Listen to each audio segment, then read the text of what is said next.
Тие никогаш не спомнале екстерно тестирање. Видоа илјадници студенти на улиците во Скопје и се спрема илјадници студенти из Македонија да протестираат и рекла не, тоа не е сега веќе екстерно тестирање, тоа бил државен испит. Тоа се тие лаги за кои што зборувавме вчера, денеска и утре и секој ден ќе зборуваме за да ја разоткриеме оваа власт која што функционира исклучиво врз притисоци и врз лаги. Вчера ја слушнав одлуката од Уставниот суд за тоа што и како го третира деталниот урбанистички план во центар.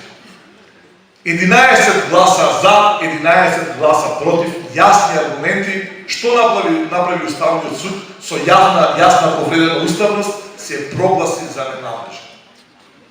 Значи, најтешките денови за судството во Република Македонија. Се е ставено под контрола.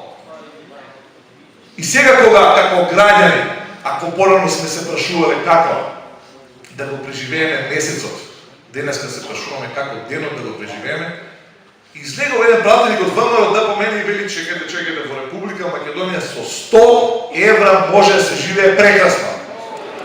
За да истиот ден излезе податок дека потрошувачката корпа на 4 члена семејство без автомобил изнесува 550 евра.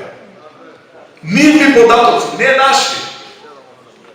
Нивни податоци кажуваат како денеска се живее во Република Македонија. Податоците однадвор кажуваат дека Македонија е прва во мизерија, дека сме први по невработеност, дека секој трет македонец е сиромашен. За тие да не убедува дека во Македонија се живее прекрасно, а со 100 евра сте навистина богат човек. Кога дојдев навако, многу ми велат Андреј, цици, издржите, борете се.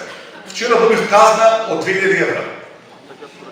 Со објаснување затоа што нашиот некој не вработен во просториите, во ходниците на општиот центар.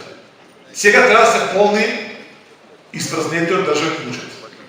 Но пазете, нема пари за школи, нема пари за градинки, нема пари за болници, но има пари за барокот. Најновите податоци кажуваат